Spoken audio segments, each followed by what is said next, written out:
Souvent, on entend des termes comme capitalisme, communisme, mais on ne sait pas exactement ce que ça veut dire. Je vais vous expliquer un petit peu la provenance de ces termes et ce que ça signifie. Il faut savoir que l'auteur qui est considéré le père des sciences économiques, c'est Adam Smith. Adam Smith a mis en évidence plusieurs notions qu'on peut résumer ici. Vous avez la notion de division du travail, le fait que, par exemple, dans une entreprise, on accorde des tâches précises à chaque employé.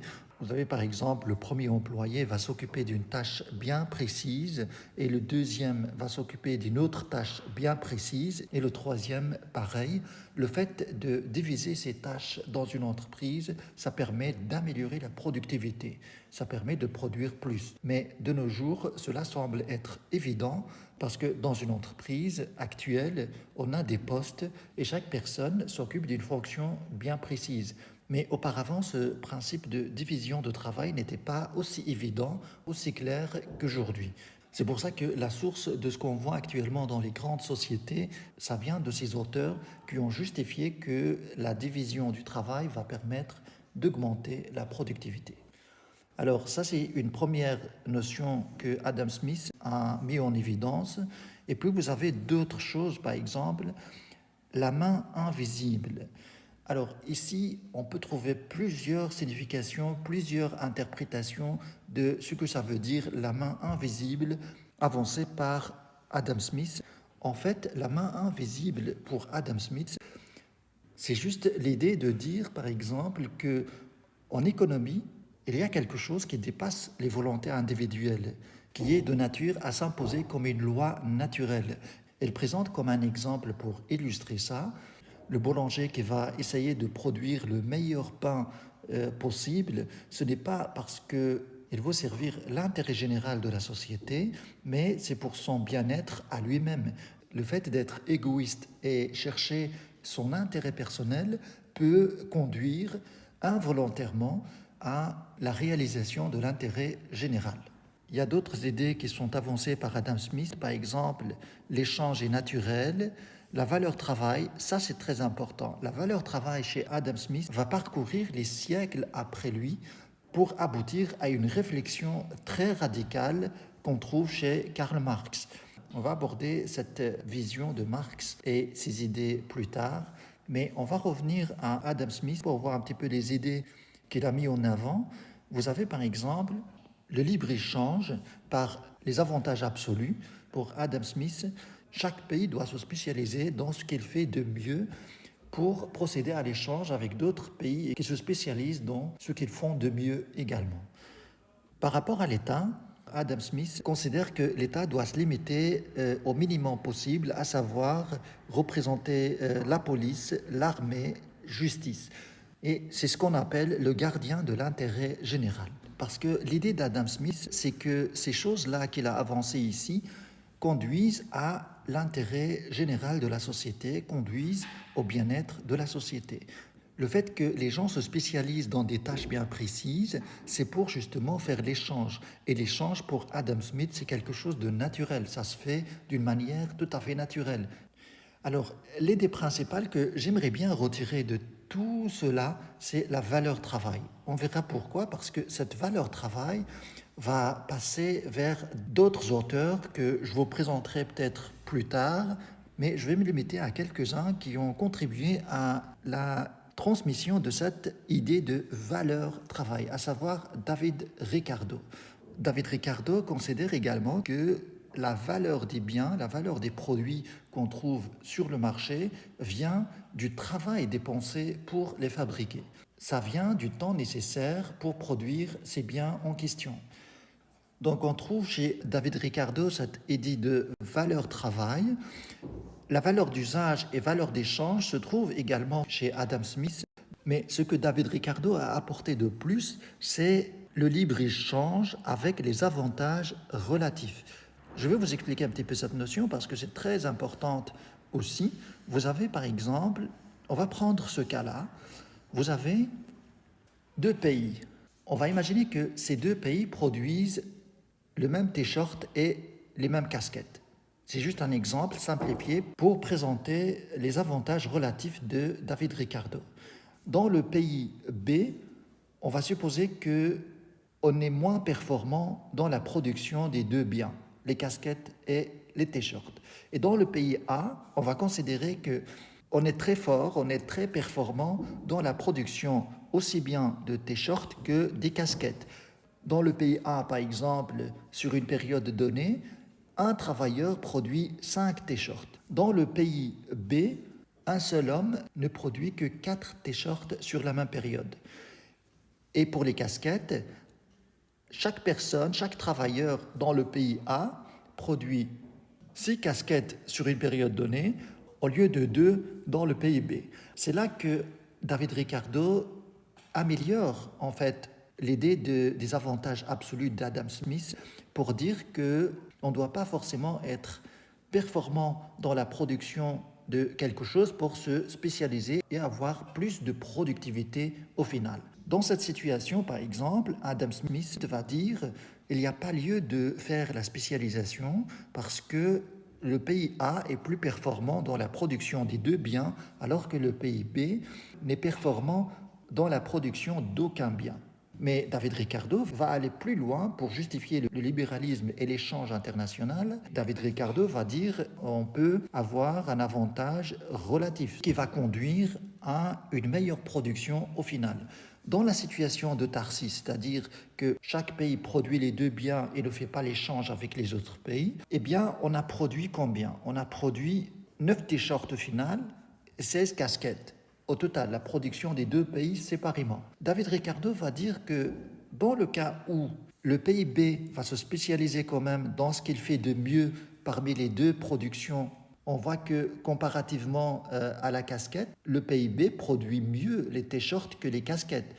On est très proche de la production de A. A produit 5 casquettes, par exemple, sur une période donnée, et le pays B 4, donc on est proche. Alors que l'écart entre la production des casquettes du pays B et du pays A est très large. Entre 6 et 2, ça fait 4 casquettes. Eh bien, pour David Ricardo, va dire que le pays B doit se spécialiser là où il est moins désavantagé, c'est-à-dire la production des t-shirts. Donc chaque travailleur, ici on a 3 travailleurs, chaque travailleur va se spécialiser dans la production de t-shirts, donc on va produire 4 par personne sur une période donnée, et au total, on va produire 12 t-shirts. Et le pays A va se spécialiser également dans la production des casquettes. Chaque travailleur va produire 6 casquettes, ce qui fait au total 18 casquettes. Et si vous comparez ici la production dans la situation où il n'y a pas d'échange et dans la situation où il y a spécialisation pour faire l'échange après, on va voir qu'on a ici plus de produits qu'ici. Donc il est profitable même dans cette situation de se spécialiser et faire l'échange international. Et c'est quoi la conclusion de tout ça? La conclusion de tout ça, c'est de dire que le libre-échange et le commerce mondial profitent à tous les pays, même les pays qui ne sont pas performants dans la production de quelque chose au préalable.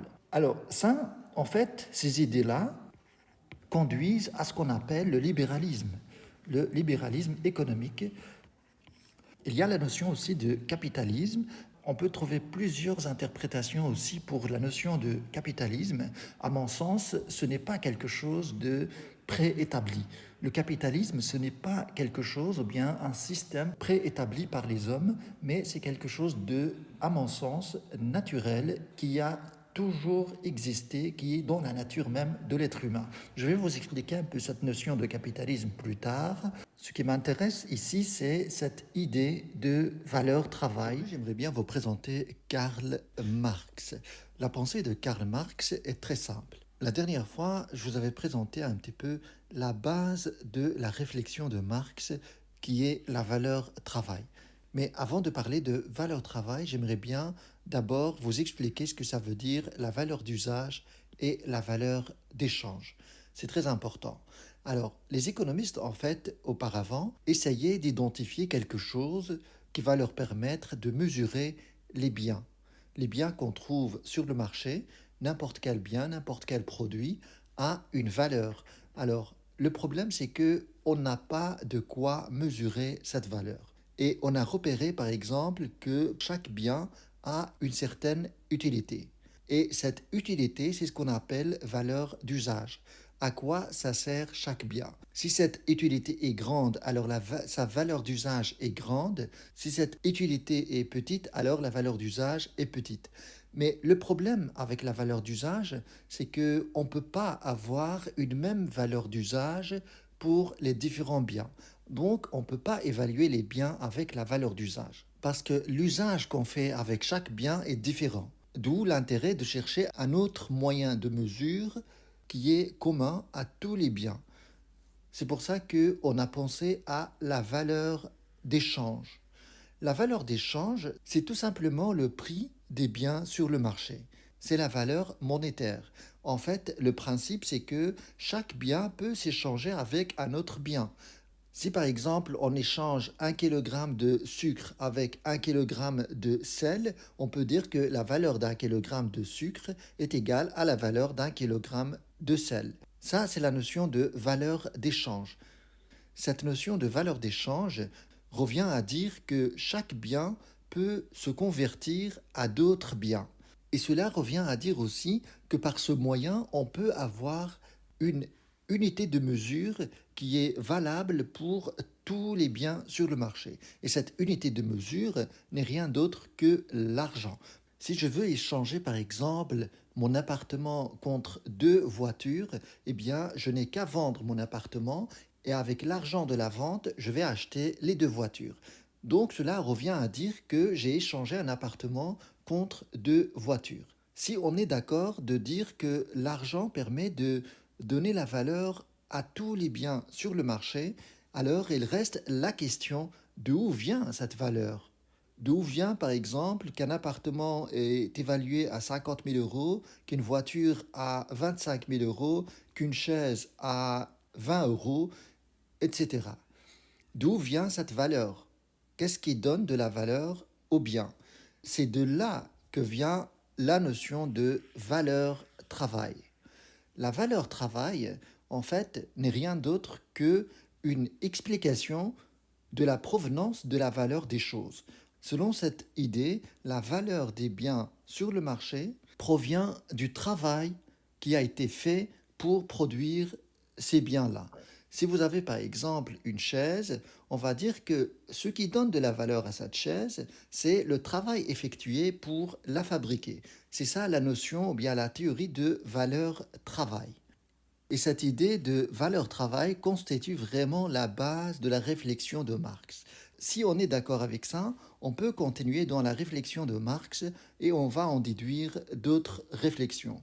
Mais si on n'est pas d'accord à la base avec ça, eh bien, toute la réflexion de Marx ne tient pas la route et ça ne sert à rien de continuer à le lire.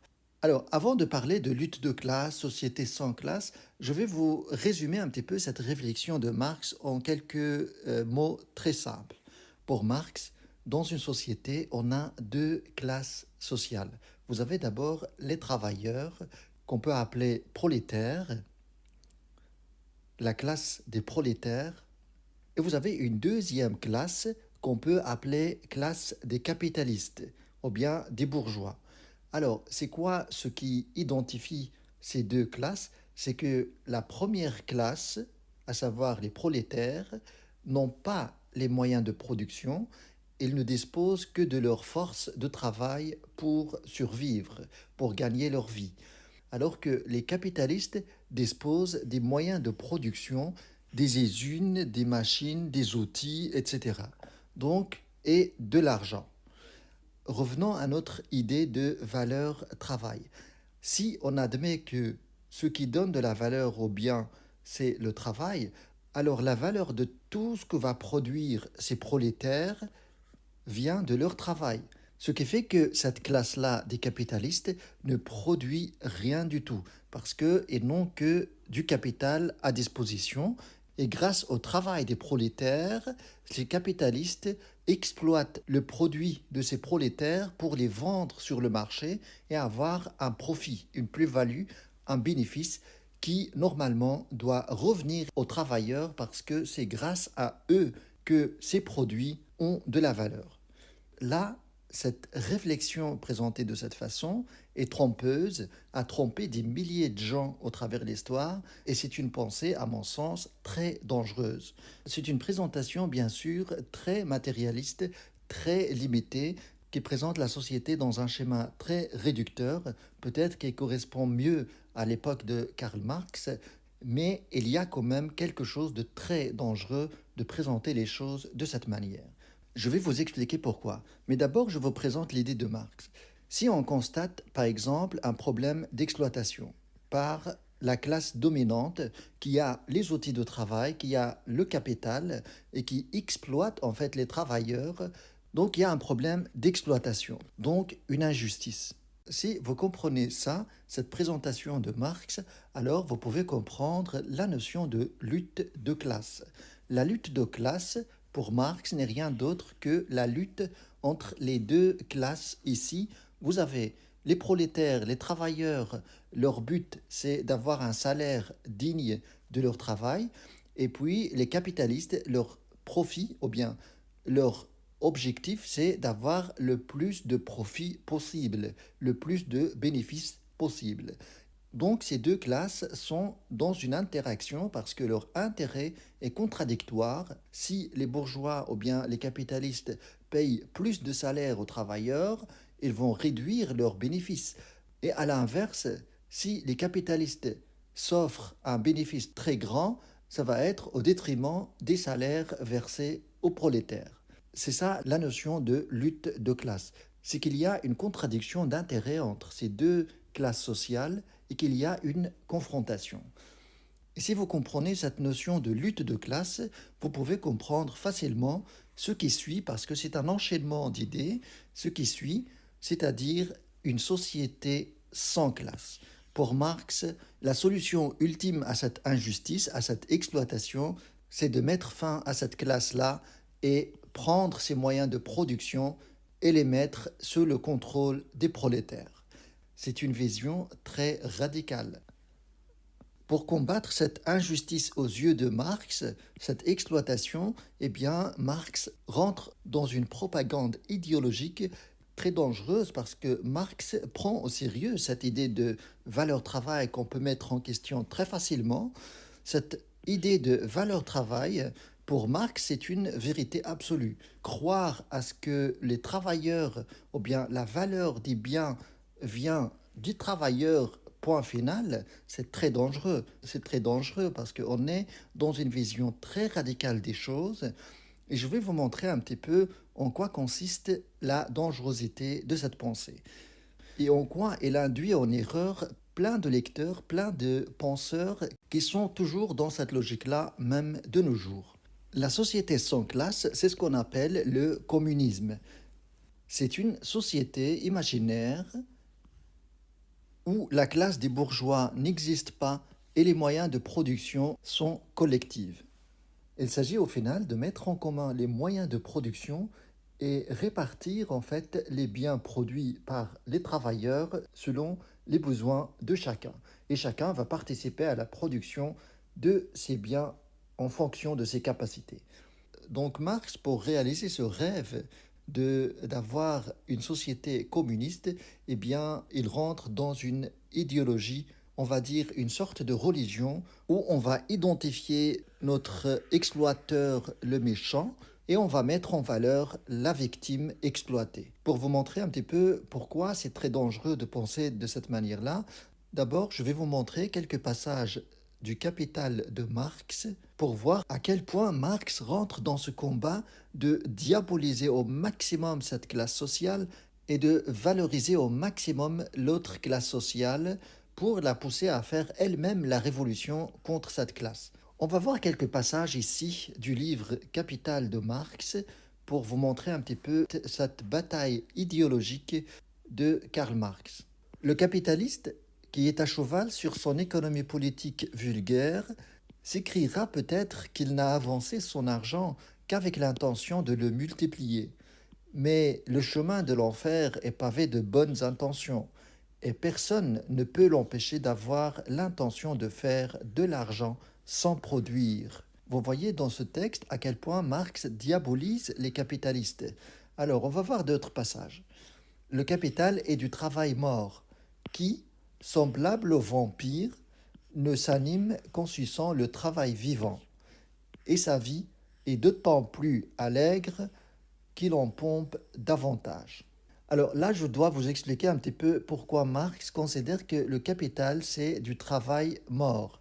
Là, c'est une réflexion importante de dire, par exemple, que si je reviens à mon capital ici, vous voyez ce capital, les machines, les usines, les outils.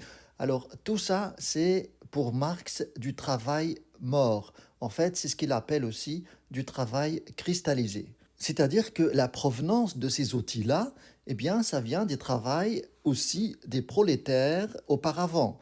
Donc, tous ces outils-là, c'est du travail qui a été effectué par les prolétaires auparavant. C'est pour ça qu'il y a aussi exploitation de ces personnes-là, de ces outils de travail qui sont déjà le fruit du travail précédent des prolétaires. C'est pour ça que Marx le désigne de travail mort. Alors, on va revenir un petit peu à nos textes. Je vous laisse lire d'autres passages où on va vraiment diaboliser le capital et les capitalistes pour charger au maximum ces notions de connotation négative.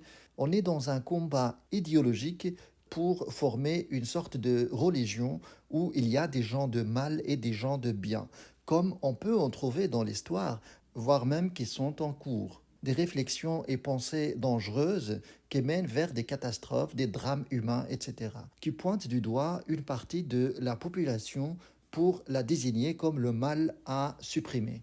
J'aimerais bien revenir à cette présentation pour vous dire en quoi ça pose problème de présenter les choses de cette manière. D'abord, vous voyez bien que déjà ce mot capitaliste est très chargé de connotations négatives. Et ça vient des œuvres ou bien des réflexions de Marx et des auteurs qui le suivent sur ce chemin. Des auteurs marxistes qui viennent par après. Si vous remplacez juste les capitalistes par entrepreneurs, vous voyez que d'autres images vous viennent à l'esprit. Vous voyez que là, on a tout de suite des images positives. Un entrepreneur, c'est quelqu'un qui travaille, c'est quelqu'un qui fournit le maximum de travail, c'est quelqu'un qui va organiser un projet. Et le travail, on ne peut pas le voir uniquement sous sa forme physique manuelle. Et puis, une autre chose qu'on ne peut pas accepter, c'est cette notion de valeur travail. Actuellement, on sait très bien que cette notion de valeur travail n'est pas juste. Je peux vous donner un exemple très simple. La valeur d'un produit, la valeur d'un bien n'a rien à voir avec le temps de travail utilisé pour le fabriquer. Je peux prendre un exemple très bête. Vous avez quelqu'un qui passe une année entière pour produire quelque chose d'inutile, eh bien, personne ne déboursera un centime pour l'acheter. Et au contraire, on peut passer juste une heure à produire quelque chose de très utile, tout le monde sera prêt à payer cher pour l'avoir. Point final. Alors, la prochaine fois, j'aimerais bien vous parler de cette notion de capitalisme qui est vue comme le contraire de communisme. La dernière fois, je vous avais présenté Karl Marx et je vous avais expliqué que l'enchaînement de sa réflexion mène à proposer un système de société où il n'y a pas de classe sociale. Et cette société sans classe, c'est ce qu'on appelle communisme. Et ce qu'on présente comme modèle contraire au communisme, c'est le système capitaliste ou bien le capitalisme. Je dois vous préciser que cette notion de capitalisme a été très peu utilisée avant Marx. Même si on regarde le Capital de Marx, on va trouver que le terme capitalisme n'a été utilisé dans les 3 volumes de Capital de Marx que 9 fois seulement, alors que le mot capitaliste, par exemple, est utilisé plus de 2600 fois. Et le mot capital également est très utilisé dans le livre de Marx. Avant Marx, on utilisait très peu cette notion de capitalisme avec des significations des fois différentes. Avant Marx, ce terme capitalisme prenait souvent le sens de capitalisation. Capitalisation dans le sens de fructifier un capital. Mais avec l'œuvre de Marx, on va s'orienter vers une définition commune de ce que ça représente capitalisme. Eh bien, ce que signifie le capitalisme, c'est simplement ce que Marx, en fait, repère comme anomalie dans le système économique en place. Pour bien comprendre le sens du capitalisme, je vais vous rappeler un petit peu cette situation. Pour Marx, il y a deux classes sociales, à savoir les capitalistes. Les capitalistes s'identifient par le fait qu'ils possèdent les moyens de production, tous les équipements qui permettent de produire des biens et les vendre sur le marché. Et la deuxième classe, c'est la classe des travailleurs, des prolétaires, des ouvriers qui offrent leur force de travail aux capitalistes pour recevoir en contrepartie un salaire qui va leur permettre de juste vivre. Donc Marx, en fait, mit en avant le lien de domination de la part des bourgeois ou bien des capitalistes qui exploitent les travailleurs dans le sens où ces travailleurs permettent de produire des marchandises que les capitalistes vont vendre sur le marché et avoir une plus-value qui n'est rien d'autre que le produit de ces travailleurs. Et pour Marx, tout le problème vient du fait de l'appropriation des moyens de production par des personnes privées. Parce que ces moyens de production, pour Marx, n'est rien d'autre que du travail mort. C'est-à-dire que même ce capital-là vient en fait des prolétaires. C'est les prolétaires qui ont fabriqué cette usine, ces machines, etc. Donc vient d'eux et les capitalistes exploitent ce travail-là qui a été effectué auparavant par les travailleurs, par les prolétaires, pour fabriquer d'autres marchandises et les vendre sur le marché. Donc pour Marx, la solution à ce problème, c'est de récupérer ces moyens de production et les mettre sous le contrôle des prolétaires. Ce qui mène à proposer un système communiste. Le système communiste, c'est mettre en commun les moyens de production. Et l'inverse, c'est ce qu'on identifie par capitalisme. Vous avez deux caractéristiques essentielles qui peuvent identifier la notion du capitalisme, à savoir la propriété privée des moyens de production et l'accumulation du capital, dans le but d'avoir plus de profit. Pour bien saisir ces notions, il faut savoir que dans le cadre d'une entreprise, on repère deux facteurs de production. En fait, une entreprise est composée de deux choses essentielles. Vous avez le capital, qui peut être sous forme d'argent, sous forme de matériel, d'usines, de machines, d'outils, etc. Et puis vous avez le travail, facteur travail. La combinaison d'une manière ou d'une autre de ces deux facteurs de production permettent de produire des biens et services qui sont destinés bien sûr à être vendus sur le marché et se transformer en argent. Tout le problème, c'est de comment distribuer cet argent. C'est dans la distribution que ça pose problème. En fait, on ne sait pas de combien ces deux facteurs-là ont contribué à la production de ces marchandises. On ne peut pas dire qu'on a 50% ici et 50% ici, ou bien 25% ici et 75% ici. C'est-à-dire comment on peut partager en fait la recette ici, le chiffre d'affaires. De quelle manière va être partagé entre les travailleurs et le capital, ou bien les propriétaires du capital. Par exemple, si on penche vers la radicalité de Marx, eh bien on va dire qu'il n'y a que le travail qui produit de la valeur, donc tout cet argent normalement doit revenir aux travailleurs et les capitalistes exploitent ces travailleurs parce que même leur capital, c'est le fruit de leur travail. Là, c'est une vision radicale des choses qui se base essentiellement sur ce qu'on appelle valeur travail. C'est de dire par exemple que la valeur de chaque bien n'est rien d'autre que le temps de travail nécessaire qui a été effectué pour produire le bien en question. Et là, si on fait cette réflexion de dire que cet argent-là doit revenir uniquement à ces gens-là, à ces travailleurs-là, à ce moment-là, on est dans la réflexion de Marx. Et si au contraire, la maximisation du profit et du capital est mise en avant, eh bien, on est dans une vision capitaliste des choses. Ce que Marx pointe du doigt, c'est la propriété privée du moyen de production. C'est le fait que ces capitalistes, par exemple, s'approprient ses outils de travail, ses usines, ses machines, etc. Donc c'est la propriété qu'on pointe du doigt dans la réflexion marxiste. En fait, la propriété en général a été toujours sujet à réflexion. Par exemple, si on va encore dans l'histoire, avant même Marx, si on va chez, par exemple, Jean-Jacques Rousseau. Jean-Jacques Rousseau traite ce problème de propriété en général, pas que des moyens de production, mais la propriété en général. On peut tout à fait se poser la question d'où vient que les gens ont une propriété, puisque avant l'humanité, il y avait personne. Et tout d'un coup, chacun a sa propre propriété. D'où vient ce phénomène? C'est une disposition naturelle de l'homme de regarder comme sien tout ce qui est en son pouvoir. Et là, vous avez un texte très intéressant par rapport à la première fois que l'homme s'approprie quelque chose. Et dans le contrat social, on va trouver par exemple la propriété n'est que l'effet de la force ou le droit du premier occupant. Là, c'est un principe qu'on peut trouver dans le droit civil, à savoir que parmi les modes d'acquisition de la propriété, il y a ce qu'on appelle occupation. Et qu'est-ce que ça veut dire occupation? C'est le fait de s'approprier des choses qui n'appartiennent à personne. Je vais retourner à Karl Marx. Et donc pour Karl Marx, il faut une autre société où il n'y a pas la propriété privée des moyens de production.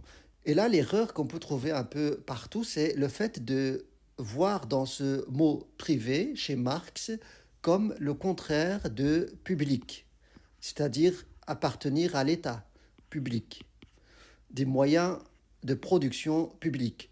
Ça n'a rien à voir avec la propriété publique. Mais le concept de communisme va s'orienter vers cette direction de considérer que les moyens de production doivent être publics, c'est-à-dire appartenir à l'État. Pour Marx, en fait, les moyens de production, c'est la propriété des ouvriers, des prolétaires, pas de l'État. Le communisme, dans ce sens, n'existe nulle part et n'a jamais existé. Et, à mon sens, ne peut pas exister. Je peux m'attarder pour vous expliquer pourquoi ça ne peut pas exister, mais peut-être ça va faire l'objet d'une autre vidéo. Pour le moment, ce que j'aimerais bien vous expliquer, c'est cette notion même de communisme. On est toujours dans un système capitaliste où on a toujours ces moyens de production qui sont privés, que ce soit détenu par l'État, qui va se qualifier comme un État communiste, ou bien on peut avoir un modèle où ces moyens de production, quand on parle ici de moyens de production en général, c'est les entreprises. On peut avoir des modèles qu'on qualifie de communistes, comme la Chine par exemple. La Chine est gouvernée par un parti communiste. En fait, le pouvoir communiste chinois possède une grande partie des entreprises chinoises, mais laisse en même temps la liberté totale aux autres entreprises de se développer jusqu'à un certain point. Bien sûr, on connaît l'histoire de, par exemple, le patron d'Alibaba qui disparaît tout d'un coup parce que Alibaba, c'est l'une des sociétés qui se développe à l'exponentielle. On peut même prévoir que Alibaba peut dépasser la puissance d'Amazon dans le futur. Ce parti-là communiste contrôle quand même la puissance des entreprises privées qui gagnent du pouvoir dans le pays. Pour résumer un petit peu ce que j'ai abordé jusqu'à l'instant, j'ai parlé de la valeur travail qui traverse l'histoire jusqu'à arriver jusqu'à Karl Marx, qui va en faire un combat idéologique et politique afin de construire une société sans classe à ses yeux, une société où il n'y a pas de classe sociale. Cette société prend un nom, c'est le communisme, et sur base de cela, en fait, la notion du capitalisme prend le sens du contraire de communisme. Alors, pour Marx, le capitalisme, c'est quelque chose qu'on peut changer, c'est quelque chose qui n'est pas naturel, c'est quelque chose qui est installé et s'est développé au travers de l'histoire comme un système où il y a des caractéristiques qui sont injustes aux yeux de Marx, à savoir la propriété privée des moyens de production et l'accumulation du capital et du profit. Et cela, pour Marx, c'est quelque chose d'injuste qu'il faut combattre parce que les moyens de production, ou bien les entreprises, ne devraient pas avoir de propriétaires privés. C'est une idée un peu radicale qui s'attaque à la propriété des moyens de production. Mais à mon sens, combattre la propriété privée des moyens de production revient à combattre la propriété tout court. Parce que la question sera toujours posée à quel moment une propriété peut être utilisée comme moyen de production. Si quelqu'un, par exemple, possède un appartement, une fois que cet appartement est mis en location, à ce moment-là, on est dans la notion de propriété privée des moyens de production. On peut très bien appliquer ce concept de marque sur des situations tout à fait banales, tout à fait simples. Par exemple, un appartement a été construit par des maçons, par des travailleurs. Ça leur revient la valeur de l'appartement. On ne peut pas l'exploiter à titre privé. Si quelqu'un, par exemple, loue son appartement pour en dégager des loyers qui vont être assimilés à des plus-values au sens marxiste du terme, eh bien on est dans la notion de propriété privée des moyens de production. Alors, ça peut concerner des choses simples qui peuvent se développer. Par exemple, quelqu'un qui est dans l'immobilier achète son premier bien immobilier. Avec le temps, ça va générer beaucoup de cash flow. On peut acheter un deuxième appartement, un troisième appartement, un quatrième appartement, et ça grandit. Donc c'est ça l'accumulation du capital. Ça peut partir de quelque chose de très simple de cette manière et grandir jusqu'à devenir quelque chose de grand. Toutes les grandes boîtes qu'on voit aujourd'hui partent d'un projet très simple et se développent petit à petit jusqu'à devenir une grande boîte internationale. Le problème avec ça, si on veut mettre, par exemple, les moyens de production entre les mains des prolétaires, le problème avec cette idée de Marx, c'est qu'on voit dans les moyens de production comme un matériel qui est là, stable, nécessaire, qui suffit à satisfaire les besoins des gens, etc. Un moyen de production, ça se développe, ça s'évolue, et ça s'évolue non pas grâce aux travailleurs, mais grâce aux propriétaires de ces moyens de production, parce que ça s'évolue avec des rêves individuels, avec des projets individuels, et c'est ça qui fait évoluer les sociétés vers un niveau très développé d'industrialisation, de développement, etc., et de bien-être, bien évidemment. Le rêve qui était celui de Karl Marx, c'est de finir avec cette propriété privée des moyens de production et passer à un autre monde qui n'est pas le capitalisme, qui est le communisme. Un nouveau monde qui va être qualifié comme le paradis sur Terre, où il n'y a pas de confrontation entre les classes sociales, à savoir les deux classes que Marx identifie, la classe des bourgeois et la classe des prolétaires. Parce que dans le communisme, le prolétariat va prendre le pouvoir sur les moyens de production et chacun va participer à cette société. Le slogan, c'est de chacun selon ses moyens, à chacun selon ses besoins. Donc à ce moment-là, pour Marx, c'est la fin de l'histoire parce que l'histoire est motivée par la lutte des classes. L'influence de cette pensée fait naître en fait des mouvements socialistes, ce qu'on appelle le socialisme en fait en général. Le communisme, ça fait partie de socialisme. Au sens de Marx, quand on parle de socialisme, on parle de communisme. Mais le socialisme a pris un sens plus large pour englober tous les combats des inégalités sociales. Et là, l'erreur qu'on fait, c'est de croire que les inégalités représentent des injustices. Je peux aborder ce sujet plus tard. Pour le moment, j'aimerais bien continuer l'enchaînement de cette réflexion des grandes pensées économiques. Je vous avais présenté la dernière fois le courant néoclassique qui vient juste après Marx. Ce courant néoclassique, on fait naître ce qu'on appelle la microéconomie. Alors, la microéconomie se base principalement sur des axiomes et c'est une branche de sciences économiques très mathématisée. On essaye d'introduire les mathématiques en économie pour voir des problématiques, des problèmes, des phénomènes d'ordre économique. Ce qui fait que dans la plupart des cas, on s'écarte beaucoup de la réalité des choses et on se trouve à faire des mathématiques pures qui n'ont pas de lien avec la réalité économique. C'est pour ça que je préfère plus la deuxième branche qui va naître juste après les néoclassiques, à savoir celle de John Maynard Keynes. Keynes va adopter une autre branche, une autre façon de penser la réalité économique et qui va porter sur l'économie nationale. Au niveau de la microéconomie, on parle des phénomènes d'ordre individuel. On va prendre le comportement d'un consommateur, le comportement d'une entreprise, d'un marché, etc. Et on va analyser ce qui se passe à l'équilibre sur ce marché. Alors que Keynes va prendre une perspective d'ordre national. Et de ce fait, elle va faire naître une autre branche des sciences économiques qu'on appelle macroéconomie, qui va traiter des problèmes d'ordre national, à savoir par exemple la question de chômage, de l'inflation, produit intérieur brut, la production nationale.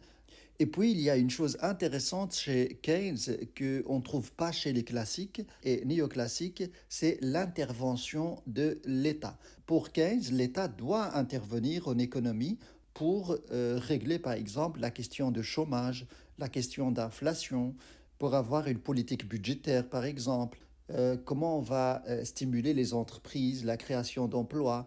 Toutes ces questions-là sont traitées en macroéconomie. Comme d'habitude, j'aimerais bien aborder un sujet d'une manière complète, comme j'ai fait au niveau de la microéconomie, que vous pouvez aller voir cette vidéo qui dure uniquement 1h30, mais qui aborde toute la matière que vous allez avoir en cours d'une manière simplifiée et synthétique. Alors, je vais faire pareil pour la matière de macroéconomie. Pour savoir de quoi on parle aux macroéconomies, eh bien, je vais commencer des cours pour vous simplifier un petit peu cette matière de macroéconomie pour savoir de quoi on parle et de quelle manière on analyse des phénomènes d'ordre national sur le plan économique.